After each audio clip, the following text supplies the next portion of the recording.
Shaun, I think one of the issues people have is why.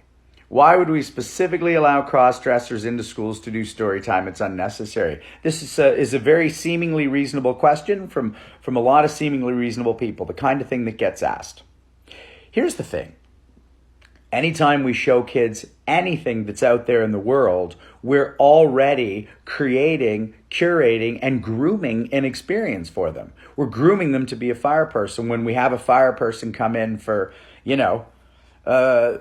job day, we're essentially saying this is what you can and should do.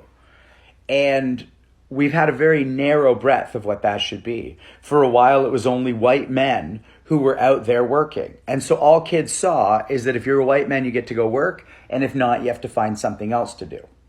And then all of a sudden it's like, wait, why do we need to push this women at work thing? I feel like it's going a little far. It's not like the women we grew up with. It feels a little much with the bra burning and so on, right? And then one day you realize that's absurd. Of course we need to show kids that man or woman, you get to go work and be somebody. And then as we become more progressive, thank God, because people are always going to be gay. People will always have different gender expressions than we want them to have, because that's just a fact of the science of many humans' existences. Millions of people are born with different hormonal and physical expressions of their sex package. That's science. And that doesn't necessarily include cross-dressing, but why would we ever have a clown at a school? When I was a kid, we had clowns. It's fun. It's entertaining. Why not is the more important question. Why do we show kids anything? And once we show it to them, do we sit back and go, we really pushed a heteronormative agenda on those kids. Said no one ever. Except for people who've been excluded, been made to feel less than, and not even been allowed to be a part of things. Don't ask, don't tell. Trans shouldn't serve in the military.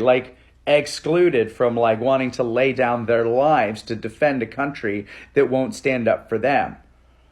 Ali famously said, no Viet Cong ever called me ninja. You get it. So, why not? Genuinely, why not?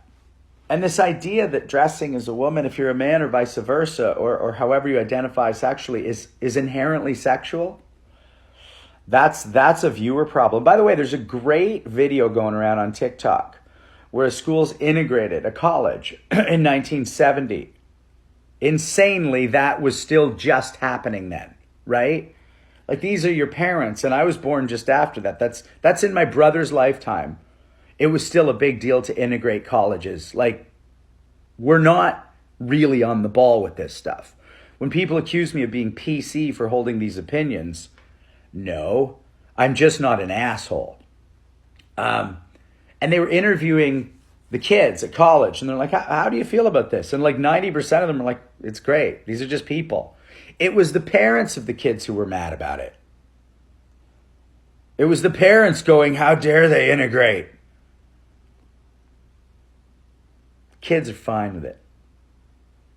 It's the parents who freaked them out.